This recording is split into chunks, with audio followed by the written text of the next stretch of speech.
So I thought I'd start the mood off the right way today by killing it immediately. Dane, I want to discuss a phrase. Okay, let's hear it. It's an Egyptian phrase, and it's what we are, or what you are, we once were. What we are, you soon will become. And it was found in a Egyptian burial site.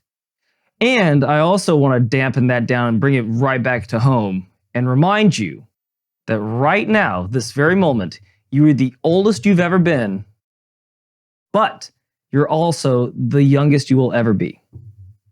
We're dealing with mortality, Dane. Yeah, when you tell me about the Egyptian thing, it reminds me of that meme. I've shared it with you before, with a little comic about how like human beings create AI becomes super sentient, enslaves us and makes us build pyramids, and then a solar flare wipes out AI, and then we worship the sun god. Gotta make sure we don't do that again. And here we are. Oh, hey, you want to write that down? Yeah, I'll chisel it on these stones. There's no way they'll forget this shit. We'll make it really clear. It looked like a dick, right? He was a dick. Well, just so that you're all in the inside joke, you audio only listeners need to go check out the video on YouTube or something. And while you're over there, like, subscribe, and share. But while I'm Nameless Faces guy, put the little comic up here because it's funny and terrifying at the same time, which is just my type of humor. But yes, I like to feel depressed after I get done with a good chuckle. But yes, with every second that goes by on this podcast, that the wisdom in that adage of, the oldest, say it again. What's that? Say those words again. You are the oldest you've ever been, but at the same time, you are the youngest you ever will be again. Yeah, that's horrifying. Yeah. And now, thank you, divine creator on your side and fucking biological timepiece on my side, for giving us the cognitive awareness of our own mortality. Like, they're dogs just out there living their best life, licking their balls. Yeah, just chilling. Has no idea it's going to die someday. Yeah. Every day, I wish I was my dog. No shit. Yeah. Dude's got just the life. Hey, my bowl's not full. What's this shit? All right? You guys really need to tighten it up around here. I don't like what's going on. Yeah, so that's terrifying. Is there any sort of segue between that terrifying thought and the rest of it? The reason I bring that up is because the main topic today is... suggest that we're not long for this world. Well, we don't have to worry about reaching the ripe old age of 50. All right. Meme destruction today is Kinzinger, a habitual line stepper on this podcast. Yeah. Has something in common with Martha Stewart, and that's insider trading, and they're both for it. Culture Corner. The writer's strike affects the late night shows. Who the fuck cares, number one? But don't worry. What's that? Is that the sound of the... Yep, that's the world's smallest violin. Yep. But don't worry, it's not going to affect us because we don't have that kind of budget. That's right. We are the writers. We are the writers. And we're going on strike because we're not getting paid enough. I'm going on strike from Payne, our audio and video guy. I'm going to go in the mirror and I'm going to strike the shit out of myself. Because we're broke. We're not doing well. We're in danger. Epstein didn't kill himself. The CIA comes clean about a dirty computer. Shocker. And finally, the main topic that we were alluding to in the pre-roll, Kamala Harris has to outsmart AI. We're all going to die. Yeah, listen, make all of your preparations now. Say goodbye to your loved ones. Kisses and hugs to the little ones. Call your mom because you're fucking dead. But we are not going out with a bang because we are not sending our best. Or certainly not our brightest. But, Dane, with all that being said, you ready to jump in? Yeah, let's do it.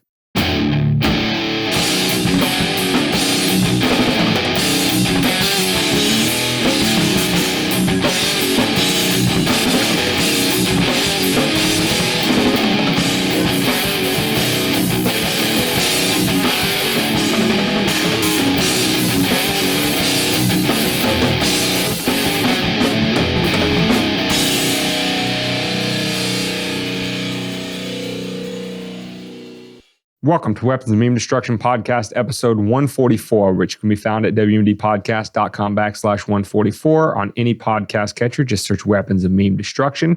You can also get the video on YouTube, Rumble, and Odyssey.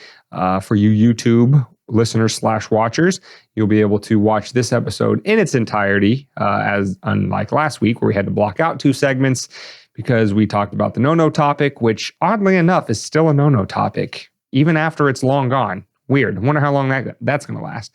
But you can also link up with us on our other socials, Twitter, Instagram, TikTok. Sign up at the website, the Support Our Work tab for $5 a month. You can join the private members-only Facebook page. And then you can also link up with us on Float and, as David likes to say, Tribal.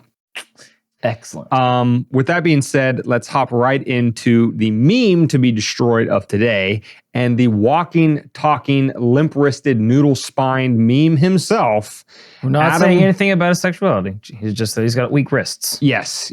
This dude, which, what was it? We had a couple episodes ago where we were talking about like, it's always those who can handle the smoke the least who claim to want the smoke the most. Or that divvy out the smoke the most. Yeah. In their own way. It's never physical violence. It's usually just like, I'm going to take your job away so you go off and starve without me seeing you. That way you die, but I don't have to watch it. Yeah. And, Kinzinger is, and for those of you who are new to the show, longtime listeners will know exactly who we're referring to. We are referring to former congressman. At least America can do one thing right in terms of not putting that jackass back in office. Hey. Former Congressman Adam Kinzinger, is a regular, as David said, line stepper on the show because he has some of the shittiest takes ever and gives those takes with such sanctimony and such like holier than thou-ness because he was a never Trumper and all of that kind of stuff. So he's the principle over party guy who abandoned his Republican Party, which is he was an elected Republican, because he's just this great guy. But he has the shittiest, most brain dead takes you can possibly imagine over on Twitter. So he is habitually on the show, for better or worse. But we use him sort of as a pedagogical device to show you that not only are there millions of people out there like him, but sometimes those brainlets actually achieve positions of power, even if for a brief moment in time. And that, my friends, is why democracy does not work. Wow. Coming out the gates pretty hot. Yeah. I was just going to say, I usually do. Pedagogical device is a teaching. Yeah. Teaching device. Yeah. So from the root word pedagogy, which is to teach. The Latin curriculum. Is it Greek or is it Latin? I think it's Greek. I'm not sure. Yeah, pedagogy. I'm not an etymologist. That was Italian. I don't know why I did Greek and Italian. I don't know. They're kissing cousins over there. Anyway, so back to the tweet from Kinzinger, and the topic of this tweet is, just to show you how ecumenical David and I can be, we are actually on the side of AOC. Right? Pat on the back for us for, reaching across the aisle, as it were, bipartisanship. We walk the walk and we talk the talk, Pilgrim. That's right. We're always saying you got to extend the olive branch. You got to talk to even your enemies or keep them closer. Or the point that we always make on this show is the thing about principle is that they are unchanging regardless of a change in circumstances. And even if 99.9% of everything that comes out of AOC's mouth is mindless drivel, when she gets it right, she gets credit for getting it right. And what was tweeted, and we'll get to Kinzinger's response to this here in a second, but what was retweeted by a Twitter account, Unusual Whales, said, quote, breaking, AOC and Matt Gaetz have introduced a bill to ban Congress members from owning and trading stocks. Now, if you, and again, the Kinzingers of the world, they love to talk about polls. The majority of American people support whatever thing he happens to support that day. It's odd, right? How the polls always seem to align with his policy preferences, but I digress.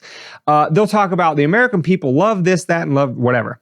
Well, by Kinzinger's own standard of excellence in American democracy, I believe the most recent polls on Americans left, right, or center who support banning Congress members from trading on inside information that they get by virtue of their offices is supported by the vast majority of people. I think it's something in the high 60s, 70s, 80%, somewhere in that range of people who say, yeah, I don't think Congress members should be getting rich off their position. They're there to serve us, not to, make themselves wealthy. Well, Kinzinger is not a fan of that idea. As a matter of fact, he calls it empty populism. And he says this in particular about this proposal by AOC and Matt Gaetz. Kinzinger says, quote, "So exempting members of Congress from the consequences of their decisions on the economy, what could go wrong? This is just populist stuff with no real effect." Well, I can tell you what has gone wrong. A lot of people might be voting, may or may not be voting to make themselves some money that might sell your rights down the river, that might subject you to a pharmaceutical company that's able to put a drug out on the market. Not that one, not the one that gets us kicked off of YouTube, but other ones before that, that they knew was unsafe, but because, maybe a politician here, a politician there, rubbed elbows with somebody, got a bill signed, then they all make money, and you pay the bill. Oh, wait, hold on. You get sick from said drug, pass away, and the people that are accountable for it have to pay what would amount to the profits that they made from the drug that they were selling, a speeding ticket, roughly. How many billions of dollars has Purdue Pharma paid off? Oh, they went bankrupt with a drug that they said, an opiate, a painkiller that they said was not addictive. Just the most addictive substance that we've ever found in the world. But it's not addictive this time. Oh, and then what was going on during that time? We had an Iraqi war, right? Where we had military surveillance over poppy fields. Well, that was Afghanistan. Well, Afghanistan, but yes. We got into Afghanistan through Iraq, so via. So we were attacking bin Laden, but protecting opiate fields. Anyway, just seems to be like government isn't that far away from business, and maybe it should be, because sometimes business doesn't really give a fuck about what they do as long as they're profitable. I don't know. Just a crazy ass take from a dumbass podcaster. Yeah. Well, even on its own terms, right? Kinzinger's tweet here is explodable on several different levels. First of all, exempting he thinks that this bill is going to exempt members of Congress from their own decisions on the economy. So because they can't get rich on inside information, that somehow now, as opposed to what it's been, they're not going to be punished for harming the economy. I seem to remember something that happened the last couple years where Congress passed a whole bunch of measures that upended the global economy. Forget the domestic economy for a second. Upended the entire global economy, shut it down for long periods of time, and then authorized the pumping of so much money into the economy that we're still feeling the ripple effects long after the purported pandemic or danger that caused all of those policies to be passed into law. Have gone by the wayside. Did you guys see any politicians being held to account for that? I mean, I didn't look up the numbers on what the reelection rate for Congress was coming out of those decisions during the C word time, but I think that it was pretty high, just like it always is, north of 90%. So does it seem like they're facing a whole lot of consequences either at the ballot box or otherwise, Adam? So this idea that this new bill is the only way that Congress is now going to have to escape being held responsible for destroying the economy is just patently absurd. Not to mention the fact that everything else they do constantly meddles in the economy, constantly has ill effects, to the tune of north of, I don't even know what it is now, 31, 32, 33 trillion dollars of debt. You seen any consequences for that, Cuckzinger? No. But now that you can't get rich, well, not you anymore because your dumbass isn't in your seat anymore, but your buddies who got rich all the time off inside information, now that they can't get rich, now this is like the worst thing in the world because now it's all consequence-free for Congress members, unlike it has been all the way up to this point. Well, just to summarize it, dang. What this is otherwise known as is insider trading, is it not? Yeah, you and I would be thrown in, you made the Martha Stewart reference. Even someone as powerful and rich as her was thrown, cupcake prison, but still thrown in jail for it. You and I for sure would be, but not if you're an elected dipshit. So it seems like what is for me is not for thee. Yeah. Really kind of goes at that whole thing of by and for the people that that's all just empty rhetoric? Because it doesn't really seem like we're running the show, does it? At least this one, kind of. Yeah, this This one, yes. we've kind of got a little bit of it. That one up on Capitol Hill, there's not a fucking shot in hell. All right. With that being said, and the other, and this is the final thing, right? Is that he is so disingenuous with everything he does, and this is no exception, right? Is he says that they're not going to have consequences for their decision on the economy. Let's be clear about what the proposal always has been and what this bill is. Individual Congress members are prevented from holding and trading individual stock, right? So when Nancy Pelosi says, "Oh, I know that there's a bill going through Congress for the government to give a whole bunch of money to but she doesn't trade it, manufacturers," Dane. Her husband does. Right.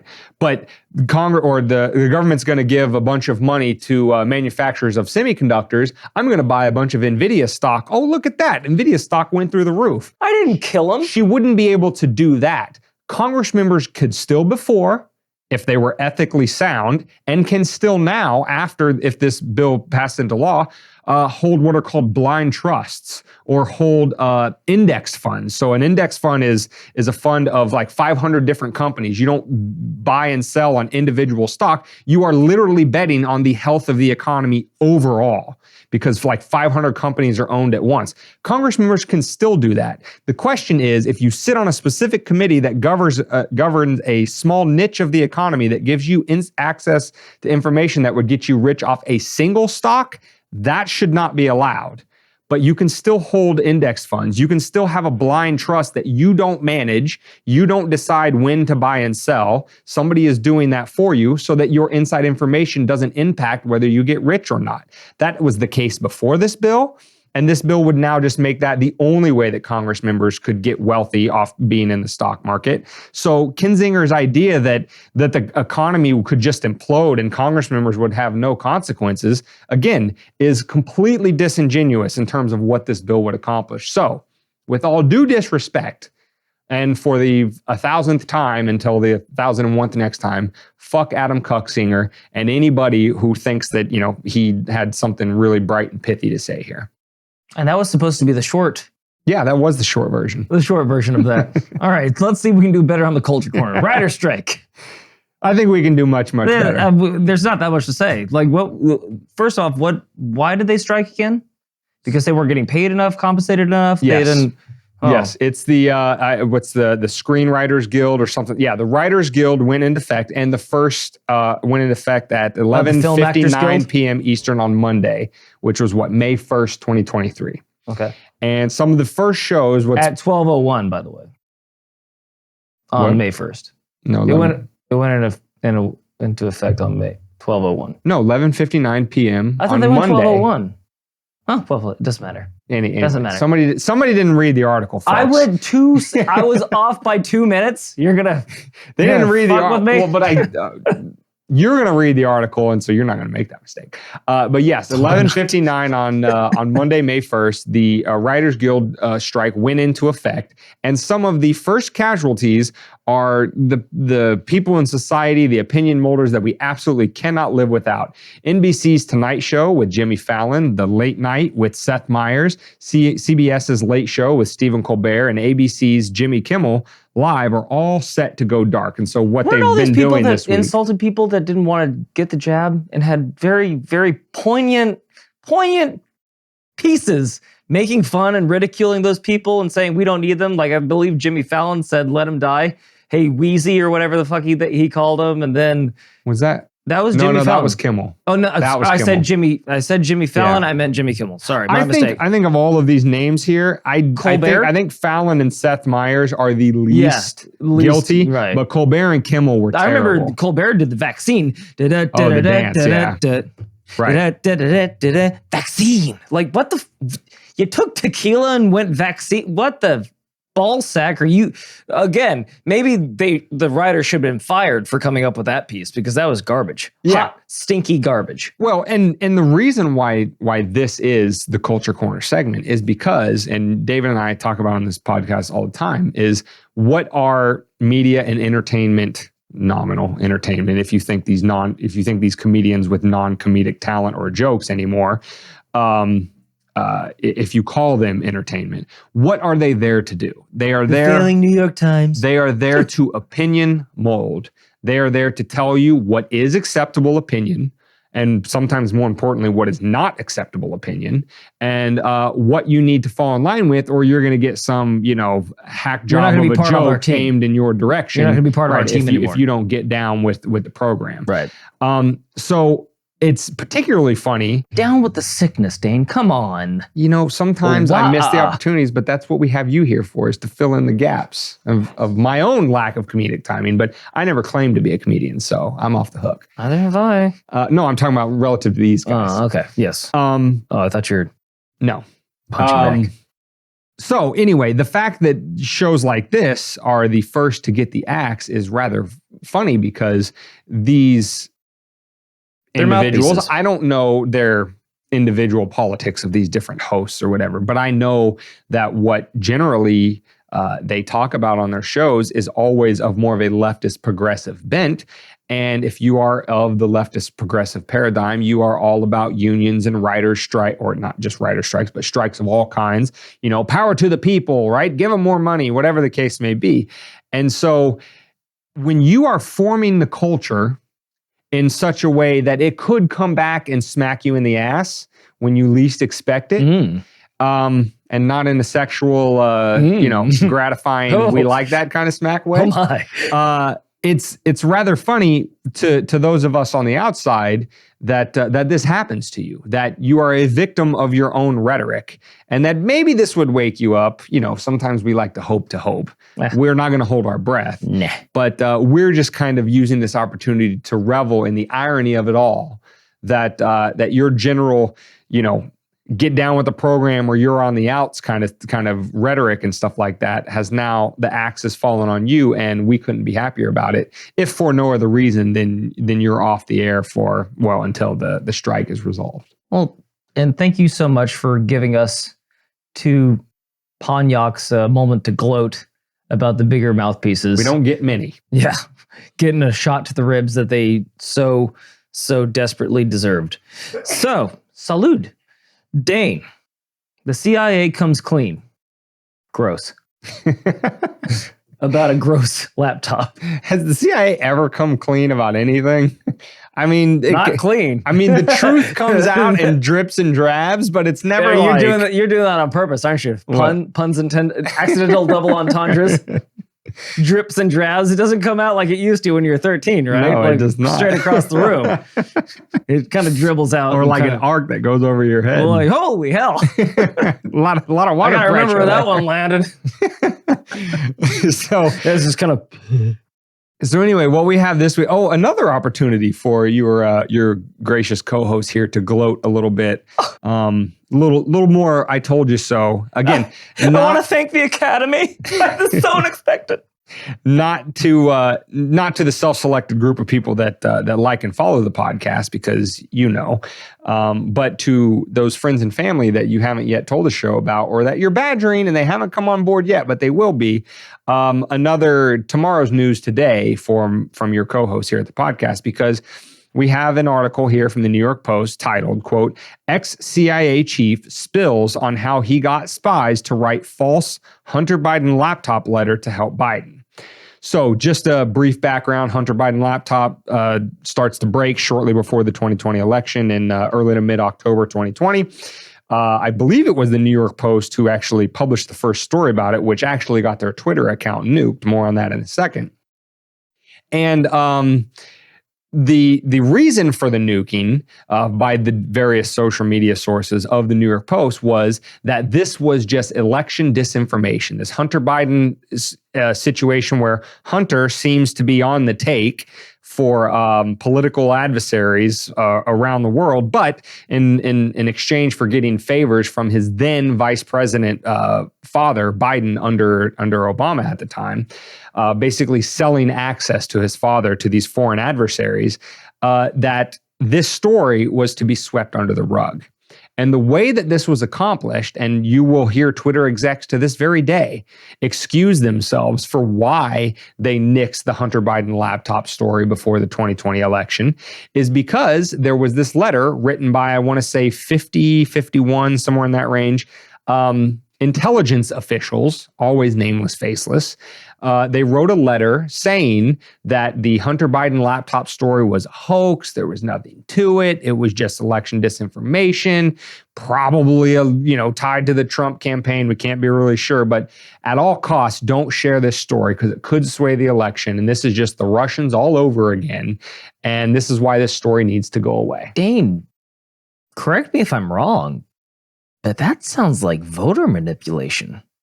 Withholding information that has, is it, dare I say, election interference on the election to come?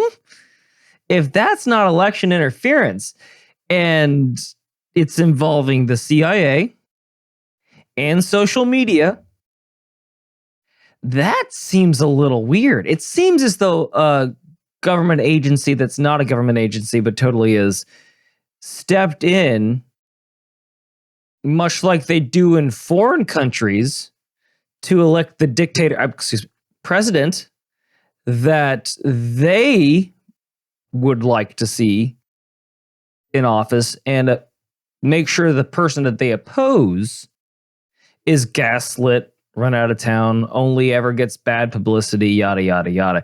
It seems as though a lot of what the Democrats accused Trump of doing, again, tomorrow's news today on the WMD podcast, it seems as though the Democrats are more than willing to do the things they accuse the Republicans of doing on a near constant basis. Like, come to find out, doth protest too loudly. I'm just saying, who smelt it, dealt it. To take it into more, a studious approach. But let's recap. Russians were involved with getting Trump elected. They hacked into social media and they boosted up Trump's numbers and ran hit pieces on Hillary Clinton. That's how he got elected. It's generally, and they had a P tape. They had a P tape on Donald. They just couldn't find it. Yeah. So 4 years down the road, our own counterterrorism agency, the CIA, gets involved with the social media that was compromised in favor of Trump to hide a computer that has documents of not insider trading, but business dealings of the son of a former vice president selling access to his father, who was then the favorite to win the 2020 election. Sounds about right. Who exactly? Who was paying him again? Ukraine was a big one. I think China was also involved. In terms are of either of those countries the USA?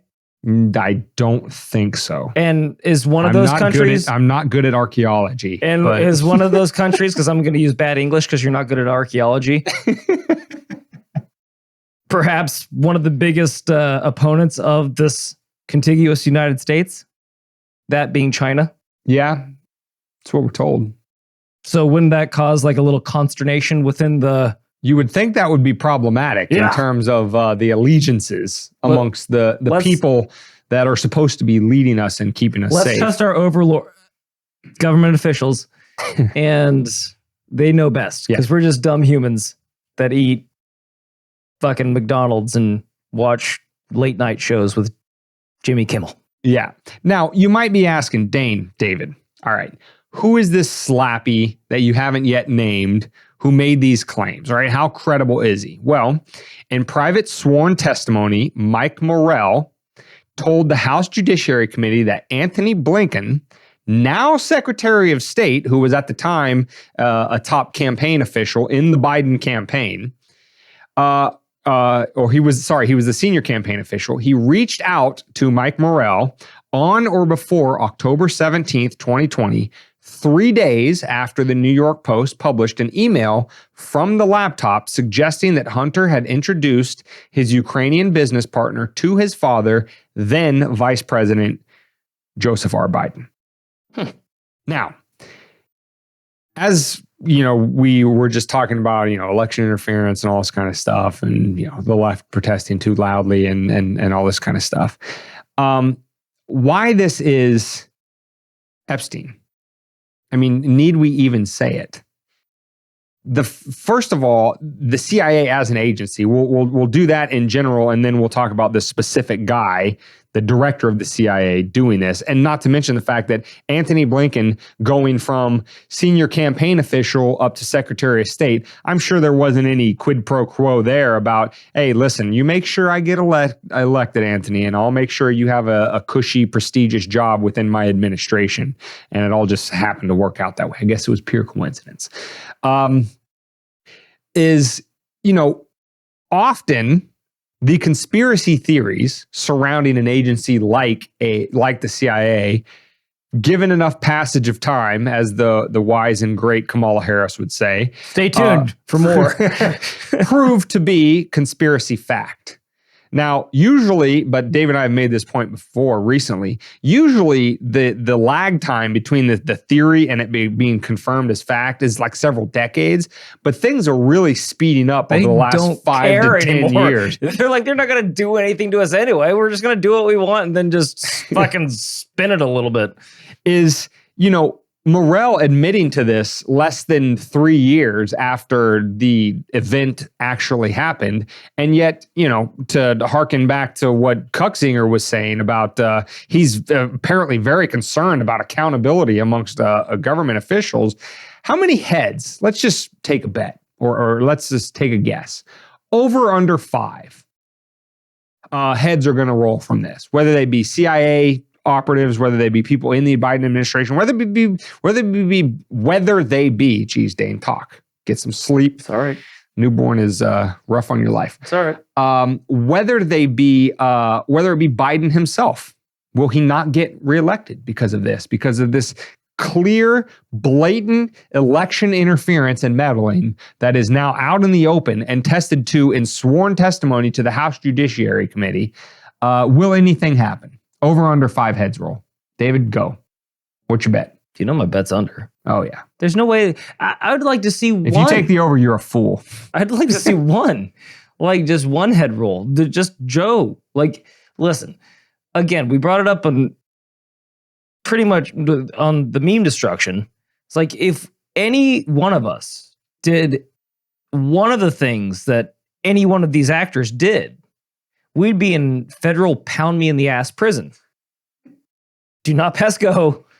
Do not collect $200. But because these people are again, they're in that airplane, which was the analogy from so long ago. We are nothing to them. They do what they want. And then when they get caught, as long as they're still a part of the cogs that are moving forward and making everybody happy, they just tamp it down, move it on. 3 years down the road, somebody comes out and whistle blows, and then guess what? Nothing happens. Maybe someday he'll find himself suicided in the middle of a field with a shotgun blast to his chest and an extension cord wrapped around his neck. All I know is, Dane, there's not one damn person.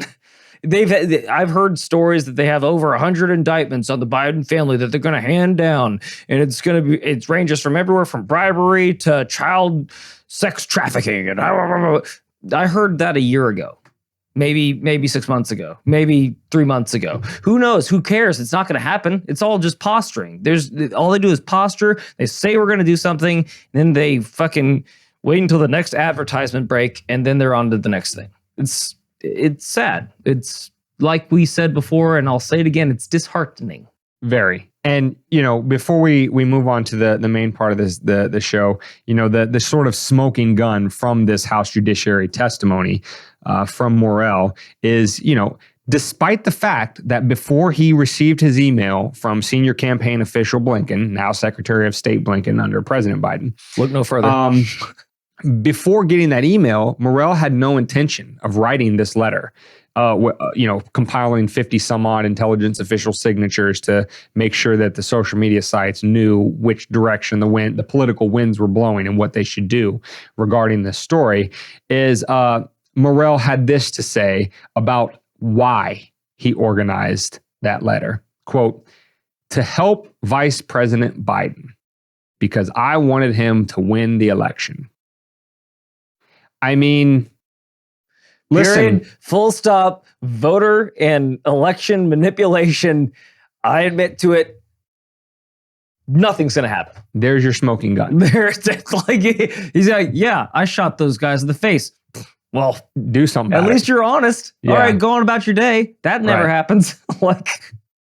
So once again, the conspiracy theory, now conspiracy fact. And I would just like for you listeners and viewers to just give David and I the benefit of the doubt. Sometimes we go out on some limbs, but until further notice, you should treat generally the claims made here on this here podcast as true until proven otherwise. Well, we're trying to tell you the truth, and sometimes we get it wrong, but most of the time, absolutely. And guess what? Guess what we're more than willing to do? When we get it wrong, we'll tell you we got it wrong. Yeah, our bad. Our motivations are to actually uproot and shine a light on this blatant corruption that I think we all know deep down in our hearts is there. If you happen to be on the left and you think it happens to a greater degree or a more insidious degree on the right, and vice versa, but we all kind of know it's there. And we're trying to point it out wherever we can and do it as honestly as possible. And sometimes, yes, that requires a little bit of theorizing, because until we can get an ex-CIA official to admit it blatantly in front of the House Judiciary Committee, we don't have a whole lot to go on, because these guys don't usually run around blabbing their misdeeds until their feet are held to the fire. These fuckers don't even this little podcast doesn't have the ability to hold their feet to the fire. So yes, sometimes in advance, when we're giving tomorrow's news today, it requires a little theorizing. But just bear with us and give us the benefit of the doubt, because in the short amount of time that this podcast has existed, it is grotesque how often we have been correct. We're outperforming your local meteorologist. I tell you that much right now. We're punching way above our weight class. We might have Canelo on the fucking fight card next. Who knows? So but now that that's nice and summarized, and we know that no one's going to get arrested for high treason and voter manipulation. Yeah. Dane, on to the savior of the human race, the most improbable of probables, Kamala Harris, with her passage of time and her shaky voice and her pot smoking and her keeping innocent people in jail just to keep her batting average up as a district attorney career. Sleeping her way to the top, even though they say that that's not the way to do it. That's just the general mental and moral titan that currently sits in the vice president's office. She's got a uterus, so she's black, so she checks those two boxes. Yeah, listen, diversity. Sometimes that's all you need. That's all you need in this now, world. She has to roll her sleeves up, bring up the dukes, and go head to head with artificial intelligence that's, by the way, learning more and more each day and growing stronger and stronger each day, and we don't know what the fuck it is yet. Yeah. So Kamala Harris has been named by the Biden regime, and I try to say regime as often as possible because it's less and less an administration and more just a cartel of thugs with operating with legal immunity. And then that's all presidential administrations, but I digress. Anyway, the Biden regime has named Kamala Harris the, quote, AI czar. And I want to say that I recall her being named the czar of something else that went pretty horrifically. Wasn't she like the immigration or the border czar or something like that when Biden came into office? No, pause. Hard pause. Did they really call her the czar? Yeah. No, like that's like a known thing that when you form like a special committee or group to focus on one specific problem, you're usually called the blank czar, whatever that thing is. That's why would we use? They do that all the time. Russian terminology for our political. I don't know. Don't get too lost in the semantics. It's just I'm just saying that like you can pick literally anything else, like Homeland Security. Oh, this is a good name. We like this a lot. Like you couldn't have picked a better name. Like sometimes the marketing and publicity this isn't just a Biden thing. Like this happens. I know, but all that's what I'm kinds of saying. Like, yeah, it just shows you that how dumb all administrations are, in my opinion. So anyway, what Kamala Harris is tasked with is she is leading an initiative as the AI czar. Just to tie up the loop on that, I think she was border czar or immigration czar or whatever. She was supposed to fix all of the issues at the southern border that were left to fester under the Trump administration, and everything was supposed to be streamlined. And she did, Dane. All the kids were supposed to be taken out of cages. You don't hear about that shit anymore. And cared for. And if you don't see it, you don't hear about it, it must be taken care of. Yeah, so she did so well with that they have decided that she is now ready for her next and toughest test yet, taking on super intelligent artificial intelligence. Satan! I'm sorry. I got the wrong cue. So anyway, what Harris is she is leading an initiative with a $140 million budget. This is according to the White House. So with $140 million, really a drop in the bucket when you're talking about government money.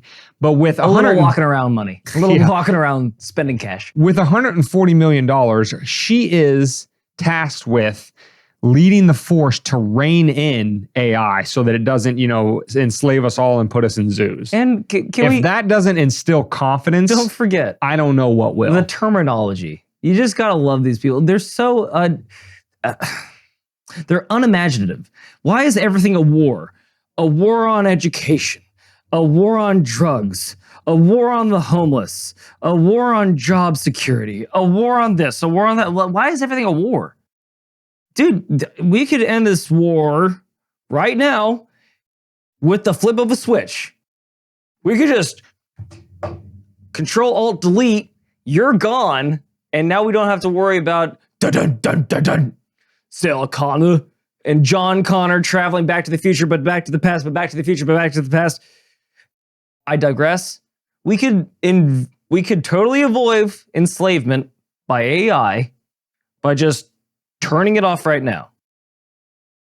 Are we going to do that, Dane? Is that her job? Well, actually, because I believe in her. If all I have, well, let me take that back. I'm 50-50 that she'll make the right decision. Just flip it down. Just down, Kamala. Well, down. What I'll say is I actually do have an answer for you on why is everything a war.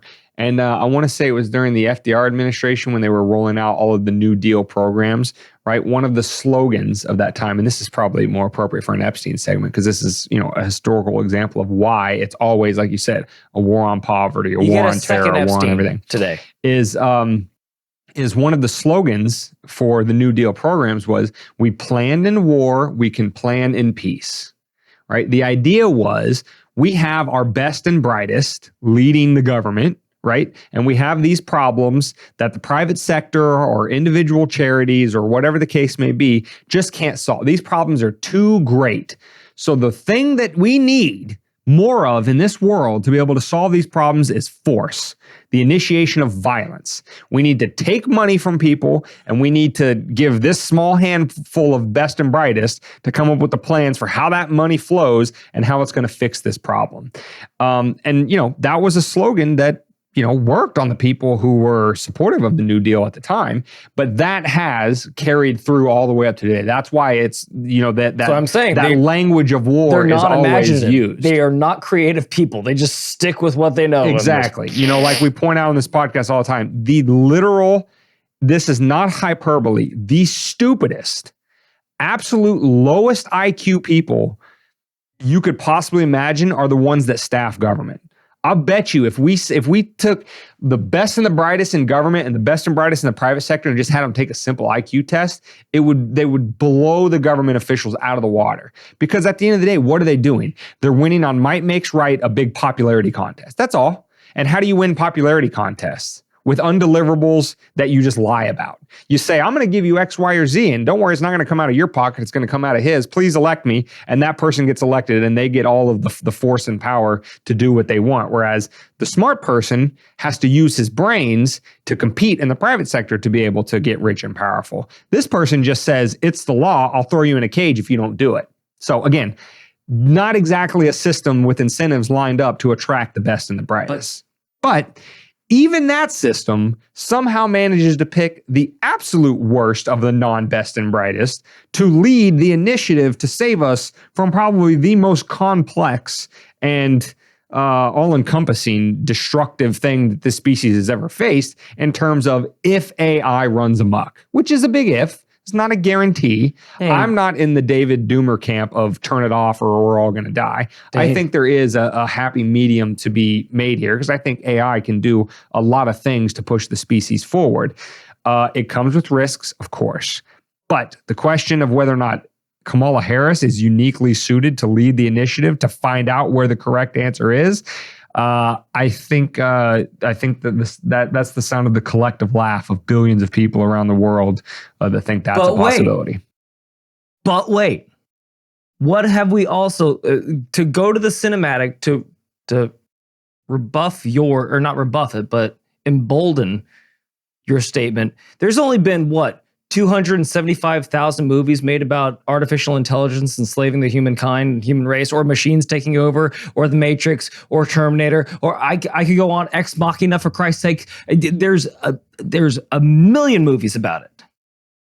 But what is also cinematic about this situation, Dane? The most unlikely hero of all. The woman minority female fucked her way to the top that can't form a sentence to save her life. That just repeats the same phrase, the passage of time, the passage of time. What if she's our savior? What if she can outsmart the smartest thing that's ever been created by being so dumb that it causes the fucking smartest thing? Unanswerable questions. Yes. So what about the passage of time? What do you mean the passage of time? Well, you just asked it right there. It's the passage of time. Do you think you can pass time without passage of time? I don't understand that. Yes, that's exactly what I mean. And then the fucking AI just implodes. It's like, you're not even smart enough to enslave. And then it just, yeah, maybe. It'd be a fun ride all the way up until the end when she doesn't do that. I will put it this way. And I'm sure there's better examples that I'm coming off the top of my head contemporaneously right now. We got a lot of accidental double entendres tonight. But, of all of the living things on this planet that we don't put in zoos, right? We don't put amoebas in zoos. We don't put, really dumb things. And not that amoebas are particularly dumb. They're just, not the highest form of intelligence on Earth. Talk shit about amoeba. When you compare them to climbs up your urethra when you're pissing in a fucking river down in the Amazonians. I'm just saying, David, you might be right. If she proves to AI that we are so dumb that we're not worth enslaving or putting in a zoo, at this point, it just might be crazy enough to work. Or maybe just big doe eyes. Please, Mr. AI.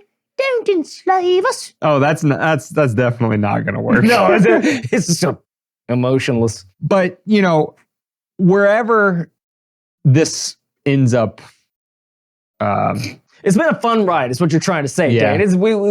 We've been here for a short time, not a long time. Guys, like I said, hug the kids. Hide the kids. Hide your wife. Give your significant other a hug and a kiss. And, bend between your legs and kiss your ass goodbye, because unless David might be onto something. We've got a 0.01% chance at it. But unless his crazy enough it might work idea comes off. Telling me there's a chance. We are not long for this world. Or this universe. Oh, how savvy ironic that is just fucking Kamala Harris that has the fate of the known universe in her hands. Oh my God. God does have a sense of humor. God damn it. And you know what? We deserve it. We absolutely deserve it. Cosmic justice. If that's the best that we can put to it, then fuck it. I've been saying it for years. If it wasn't for the loss of my loved ones, I would be totally cool with humanity just not existing anymore. Like, what do we bring to it? We shit all over the place. We fuck things up. We spill oil everywhere. We jerk off on each other, and then we die. Like, we have some redeeming qualities. Maybe. Some of us. Not me. Some of us. But some not of the us majority. do. Pretty much the minority of us. That Pareto efficiency thing. Some of us can play the piano really well. 20% of us are doing all right. The other 80% of us are... Crack a joke that makes people chuckle. Everything else is just pretty much dog shit. Well, listen. Wherever it goes, just like I said, love is like energy. It's indestructible. It's universal. It's timeless. It survives all passages of time. You know what? Now that you've said that, And let AI enslave us. Let him fucking nuke us. I'd rather die than listen to the rest of this maybe bullshit. Just go out loving your loved ones as much as you can, because like I said, maybe she gets it right. Probably she doesn't. And hey, even a blind squirrel finds a nut every now and again. Yeah. So, and this is the biggest nut. I don't have anything pithier than that to say about this situation. I'm trying to brighten the situation here. I'm just saying. I'm trying to make him seed the clouds of darkness with a little bit of hope, but the topic line is just the fate of humanity rests on Kamala Harris's shoulders. Yeah. So, with that being said, David, where can they find this episode 144 of that WMD podcast? They can get the podcast at wmdpodcast.com/144. They can get the audio only on any podcast catcher. Just search Weapons of Meme Destruction. They can listen or they watch the videos on YouTube, Rumble, and Odyssey. They can also link up with us on Twitter, Instagram, TikTok. Sign up at $5 a month of support over at the website, www.podcast.com, support our work tab to get into that private Facebook members only page. And then they can link up with us on Float and Tribel. Again, don't forget, over at the website, www.podcast.com, right on the homepage, click to join our email list, because that is the one thing they can't take away from us when we do eventually get nuked, and it will happen. We'll always have contact with that email list, and we'll tell you where we're going to pop up next, so you don't lose contact with the sane space that we are building slowly but surely with you, dear listeners and viewers. One viewer at a time. That's right. Well, with all that being said, sleep tight, little loved ones, you little memes, and stay safe. But more importantly, guys, stay free.